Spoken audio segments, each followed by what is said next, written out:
तो चलिए इसी बीच एक बड़ी जानकारी सामने आ रही है, आपको बता देते हैं बड़ी खबर।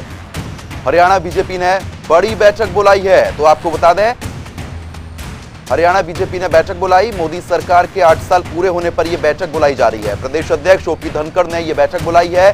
पार्टी के शीर्ष 200 नेताओं की यह बैठक बुलाई है, यानी कि 200 नेता इसमें शिरकत करने वाले हैं, क्योंकि 8 साल पूरे हो चुके हैं। ऐसे में आपको यह भी जानकारी दे दें कि 30 अप्रैल को गुरुग्राम में यह बैठक होनी है। मोदी सरकार की उपलब्धियों पर चर्चा होगी और वहीं संगठनात्मक कार्यों पर भी चर्चा होनी है। तो काफी बड़ी यह बैठक मानी जा रही है। 30 अप्रैल को गुरुग्राम में यह बैठक का आयोजन होने वाला है, जिसमें 200 शीर्ष नेता शिरकत करने वाले हैं। तो इस खबर पर ज्यादा अपडेट के साथ दिल्ली से हमारे संवाददाता स्पर्श शर्मा हमारे साथ लाइव जुड़ गए हैं। स्पर्श, जिस तरीके से काफी बड़ी यह बैठक मानी जा रही है और ऐसे में 200 शीर्ष नेता इसमें शिरकत करते हुए भी नजर आने वाले हैं, तो इस बैठक को लेकर अभी ज्यादा जानकारी क्या मिल रही है?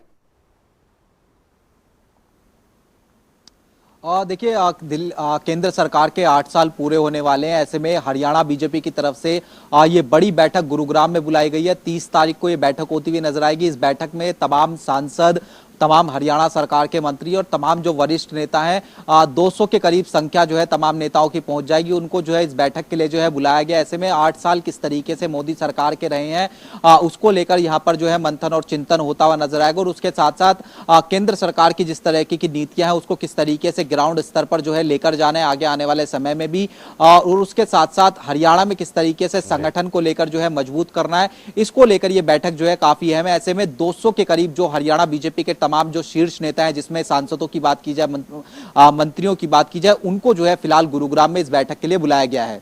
बिल्कुल, लेकिन जिस तरीके से 30 अप्रैल को गुरुग्राम में यह बैठक होनी है, ऐसे में मोदी सरकार की उपलब्धियों पर तो चर्चा होगी। अगर हरियाणा की बात करते हैं तो हरियाणा के मुद्दे भी इस बैठक में उठाते हुए नजर आने वाले हैं, चाहे एसवाईएल का मुद्दा हो या अनेक मुद्दे हो। देखिए, किस तरीके से हरियाणा में अब बीजेपी को आगे बढ़ना है, क्योंकि बीजेपी के सामने अब नई चुनौतियां कहीं ना कहीं जो है सामने आती हुई नजर आ रही है। चाहे वो निकाय चुनाव में जो है चुनाव लड़ना हो, या फिर जिस तरीके से आम आदमी पार्टी की सरकार जो है पड़ोसी राज्य में जो है पंजाब में बन गई है, तो हरियाणा में किस तरीके से वो चुनौती बनकर सामने आ रही है। हरियाणा में बीजेपी के समक्ष किस तरीके के मुद्दे जो है आने वाले समय में जो है उठते हुए नजर आ सकते हैं। जमीनी स्तर पर अपने जो संगठन है उसको और किस तरीके से हरियाणा में बीजेपी जो है मजबूत करती हुई नजर आ सकती है। राज्य सरकार की जो नीतियां होती हैं उसको जमीनी स्तर पर किस तरीके से पहुंचाने, और केंद्र सरकार के सहयोग से राज्य सरकार में जो विकास कार्य हो रहे होते हैं तो उसको किस तरीके से जमीनी स्तर तक लेकर जाना है, यानी आम नागरिक तक जो केंद्र सरकार की नीतियां होती है उसको किस तरीके से पहुंचाना है, जन जागरण करना है। इसको लेकर ये जो बैठक है वो काफी अहम मानी जा रही है। इसको अगर हम बात करें, 30 तारीख को तमाम बड़े नेताओं की बैठक होगी, तो 1 तारीख को जो हिसार में जो तमाम मंडल अध्यक्ष, इन तमाम लोगों की जो बैठक होती हुई नजर आएगी। तो ऐसे में बारीक जो है रणनीति है वो कहीं ना कहीं भारतीय जनता पार्टी जो है बनाती हुई नजर आ रही है। और इस बैठक की अध्यक्षता हरियाणा बीजेपी के जो प्रदेश अध्यक्ष ओम प्रकाश धनखड़ करते हुए नजर आएंगे। इसके साथ साथ एक जानकारी और मैं तमाम दर्शकों को दे दूं कि भारतीय जनता पार्टी के जो राष्ट्रीय अध्यक्ष जेपी नड्डा, वो आज जो है तमाम जो महासचिव है बीजेपी के, उनके साथ बैठक करने वाले। और उस बैठक में भी जो मोदी सरकार है उसके 8 साल किस तरीके से जो है पूरे हुए हैं और उसको लेकर किस तरीके से अलग अलग राज्यों में जो चीजें हैं वो देखने को मिलती हुई नजर आएंगी। चाहे वो जश्न मनाने वाली बात हो, या फिर जो मुद्दे हैं उनको जो है आम आदमी तक ले जाने वाली बात हो, इन तमाम मसलों को लेकर, चाहे वो केंद्रीय स्तर की बात करें या फिर हरियाणा प्रदेश की बात करें, बैठक जो है आने वाले समय में होती हुई नजर आएंगी। चलिए ठीक है स्पर्श, बहुत बहुत शुक्रिया तमाम जानकारी देने के लिए। और इस तमाम मुद्दे पर बातचीत करने के लिए बीजेपी प्रवक्ता प्रवीण अत्रे हमारे साथ जुड़ गए हैं। प्रवीण जी, बहुत बहुत स्वागत है आपका जनता टीवी पर। धन्यवाद। प्रवीण जी, जिस तरीके से 30 अप्रैल को ये बड़ी बैठक होने वाली है जिसमें 200 शीर्ष नेता शिरकत भी करने वाले हैं, तो ऐसे में क्या कुछ तैयारियां चल रही हैं?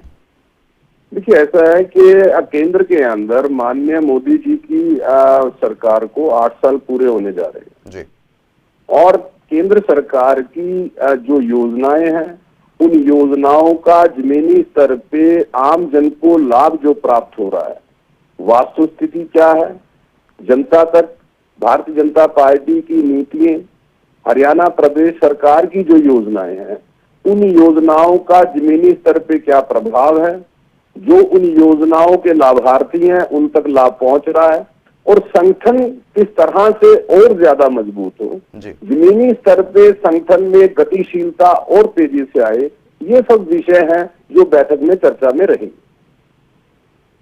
बिल्कुल प्रवीण जी, लेकिन जिस तरीके से उपलब्धियों पर चर्चा भी यहाँ पर होनी है, ऐसे में संगठनात्मक कार्यों पर भी चर्चा की जानी है, तो आम जन तक किस तरीके से सुविधा पहुंचाई जा रही है, इन मुद्दों पर चर्चा होगी। लेकिन और क्या कुछ मुद्दे रह सकते हैं?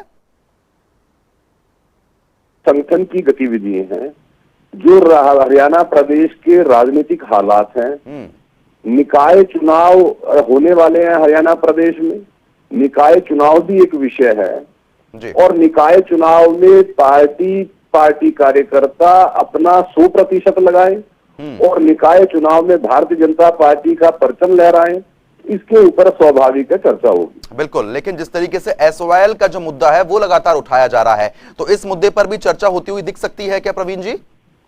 देखिए, एसवाईएल का जो विषय है वो सरकारी स्तर पे चर्चा का विषय है। विधानसभा में उस विषय के ऊपर बातचीत हो चुकी है।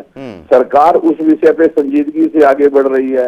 हरियाणा प्रदेश को हरियाणा का हक मिले, इसके लिए सरकार कानूनी दृष्टिकोण से जो किया जा सकता है वो सब कर रही है। लेकिन जब संगठन की बैठक होती है तो संगठन की बैठक के अंदर हर वो विषय जो हरियाणा प्रदेश से जुड़ा हुआ है, भारतीय जनता पार्टी से जुड़ा हुआ है, वो सभी विषयों पे चर्चा होगी। चलिए ठीक है प्रवीण जी, बहुत बहुत शुक्रिया तमाम हमसे बातचीत करने के लिए।